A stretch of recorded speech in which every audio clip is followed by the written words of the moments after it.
Bin auch im gleichen Hotel wie du, ne? Ich hab heute gecheckt. Frühstück, da waren, Digga, da waren. Hui! Da waren, da waren nur so 3 Mädchen in meinem Alter, glaube ich, oder ein bisschen ein Jahr jünger vielleicht. Oder 2. Aber andere Sprache gesprochen.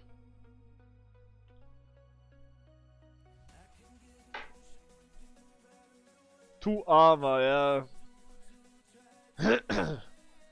Und dann sind sie auf die Knie gegangen, als Maul. Ne, ich habe heute gefrühstückt alleine auf so einem Tisch neben so einer Familie, so einem Vater, Mutter mit so einem kleinen Kind.